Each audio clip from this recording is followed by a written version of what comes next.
Guys, I'm off camera. For our audio listeners, it doesn't matter to you. Linda, I've known you for a long time, and we're doing this interview to talk about one of your plays that you wrote. Why don't you take over, tell us about yourself, and tell us about the play. Okay.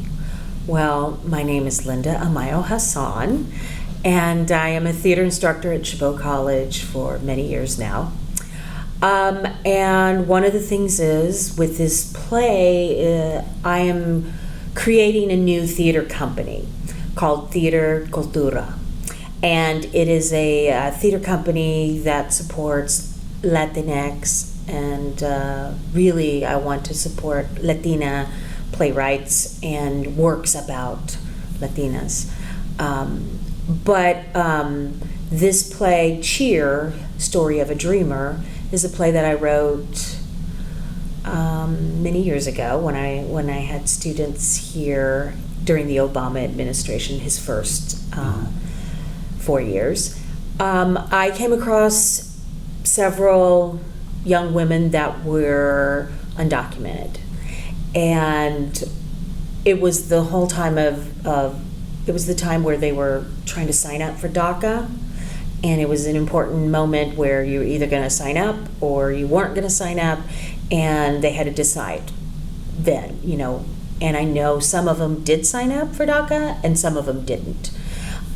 So this play, Cheer, Story of a Dreamer, I took that in consideration, and I interviewed a few of the students and asked them about their story. What happened to them? How did they get here? What was their status, and where were they, were they going to sign up or not? And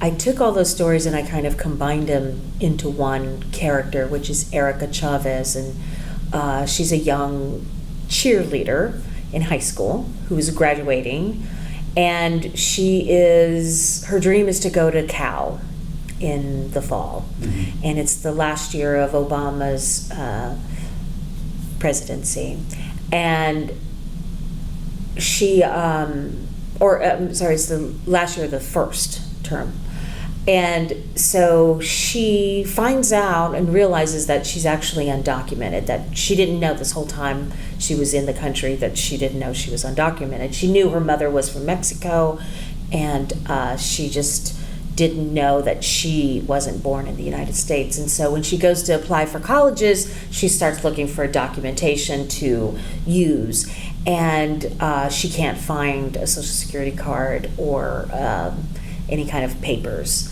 And that's when she realizes that she was undocumented, which is a common story. A lot of young people, that's when they first realize that they are undocumented, when they start to apply for colleges.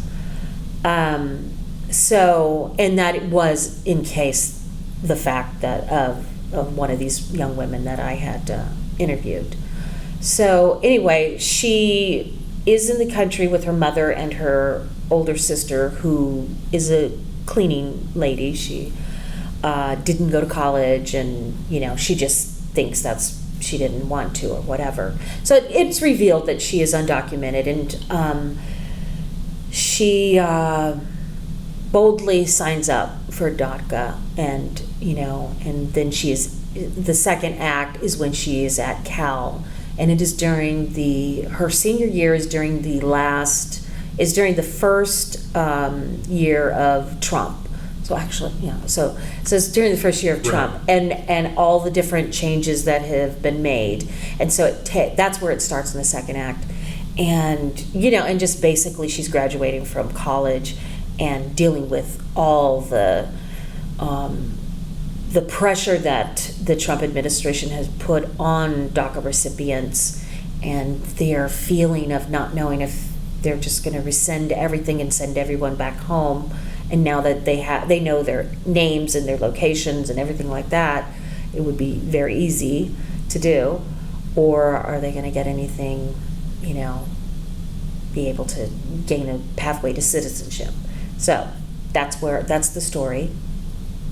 And I started it as a short little play like 2009 or 10, Mm-hmm. something like that. And then I always, in the back of my mind, I always wanted to come back. Oh, sorry. I always wanted to come back to that story. And then when Trump came in office, I was like, we have to tell the story again. I got to go back and I have to make this a full-length story. So that's what I did. And I worked with Berkeley Rep School with Gary Graves, who is a wonderful playwriting teacher, and he's with Central Works in Berkeley. And Gary, through his guidance and the other classmates that I had in there, they gave me a lot of good, feedback. And I was able to really, I think, hit on something that's very important. And the main reason why I wanted to write this story is because my main goal was to put a face to a dreamer, to really strip away everything and just show what this young person has to go through, how they have to feel in their day-to-day life, and what their parents go through and their siblings. And so that's why I wanted to do it, and that's why I wrote the story. And this originally you had this show at Chabot College, and now it's going into a new theater space, and that's being produced there as well. Yeah, it started as a 10-15 minute play here at Chabot. And now it's going to be produced at Potrero Stage, and with the help of PlayGround, and that's run by Jim Kleinman. And so about a couple of years ago, I decided to take myself more seriously as a playwright.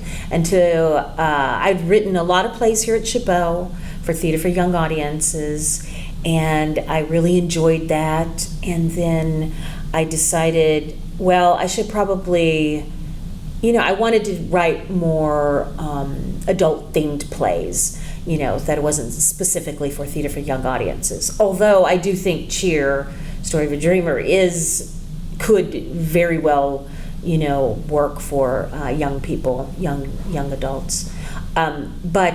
So a couple years ago, I decided to take myself seriously, and I applied to the Kennedy Center Playwriting Intensive, and I just thought, well, I'll give it a shot, and I submitted a short play, and I got accepted into that program it was just a summer intensive. Mm-hmm.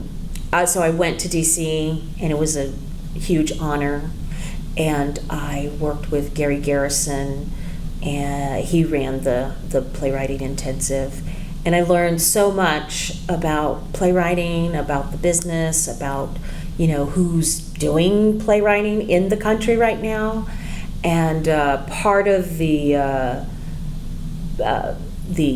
intensive was you had to create a play while you were there. I think I actually created 2 plays while I was there, 2 short plays.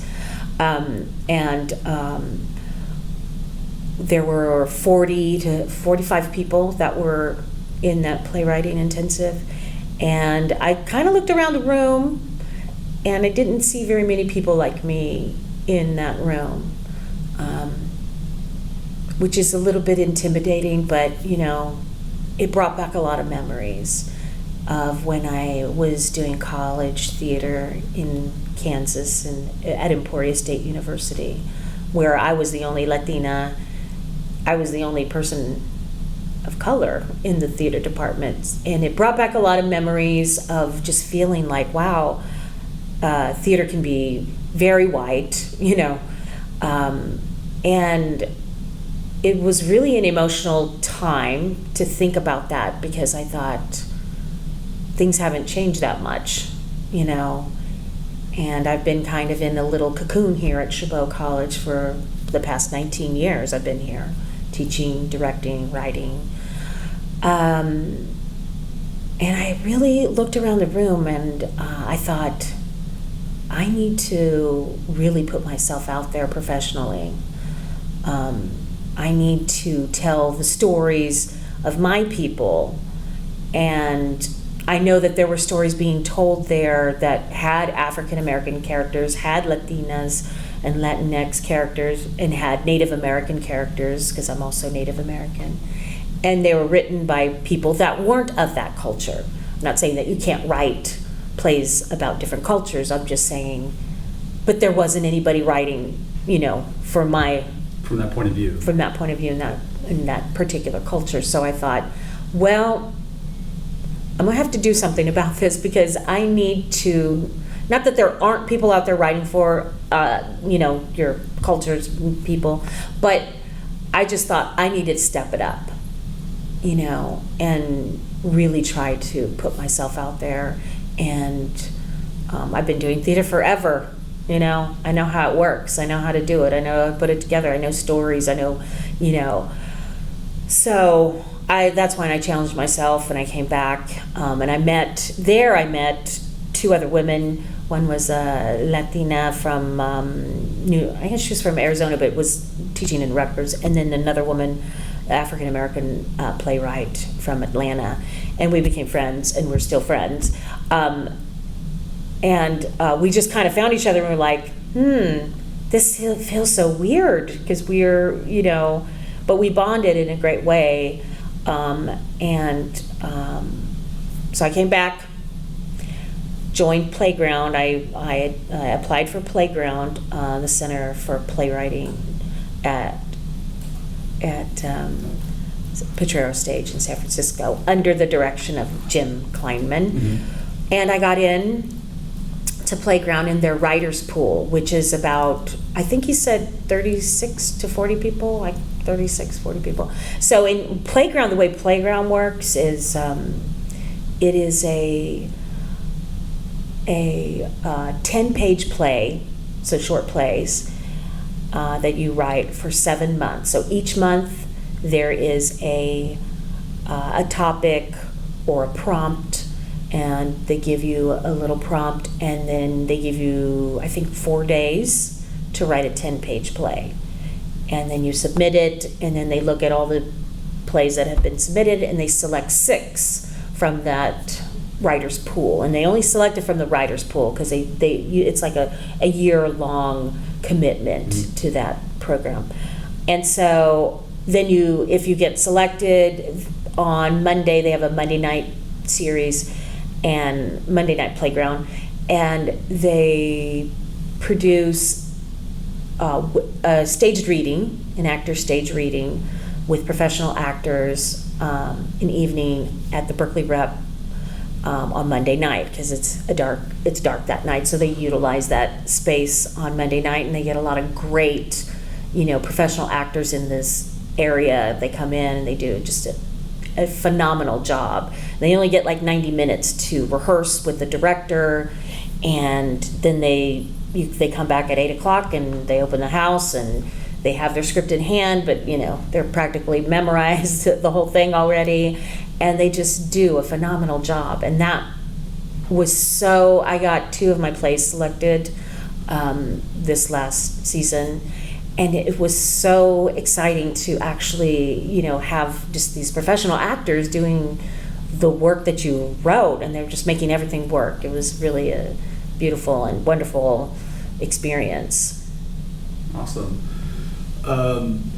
Linda, so what's next at Potrero Hills? Are you also going to be directing it, or is there So it's Potrero Stage. I will be directing Cheer. I wasn't going to, and I thought I was going to have somebody else direct it, but I'm so close to the work, and I feel like I can, I feel like the play is already at a good stage where I don't have to do a lot of rewrites, so I feel like confident with the script. I know things are going to change a little bit, but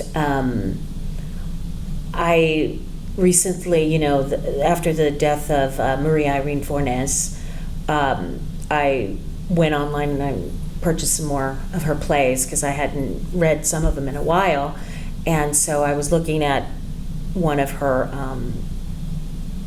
scripts, and I saw that she wrote and directed this play, that I was familiar with. And I thought, well, maybe I should do that. Just because I'm so close to it. And, so that was my decision. But it was also like, one of the decision is, it's a small theater company right now, so everybody has to pitch in and do their work.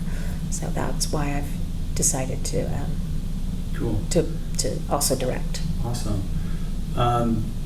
Dates? Do we have any dates or? Yes.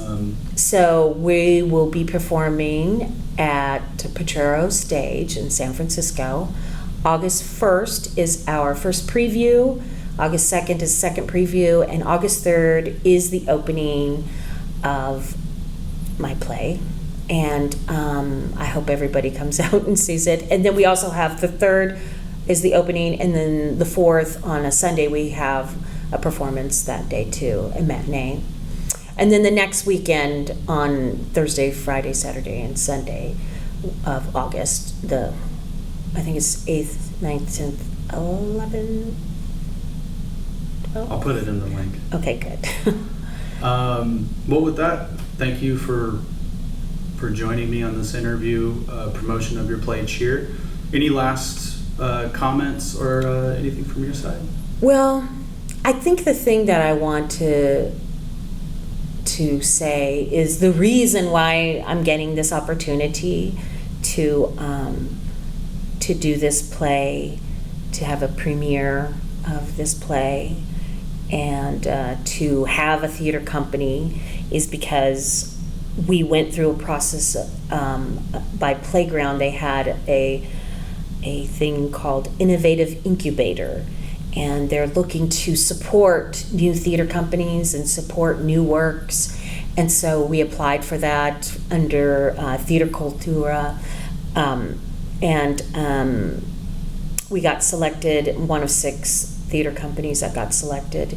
And from January to June, we've been going once a month. We go and Jim talks us through all the different kinds of things that we have to consider about putting together a theater company and running it. And we were all 6 companies were trying to get the 2 slots in August, which is the first 2 weeks or the last 2 weeks in August. And so I just want to say that we are officially fiscally sponsored by PlayGround, and which means a lot of good things that could, gives us a lot of ease as a new theater company. So we are under the umbrella of PlayGround, and we're hoping that we can continue on as Theater Cultura and present in new works by Latinx artists and just, new theater. Cool. Thank you again, Linda. Thanks for listening and watching, guys.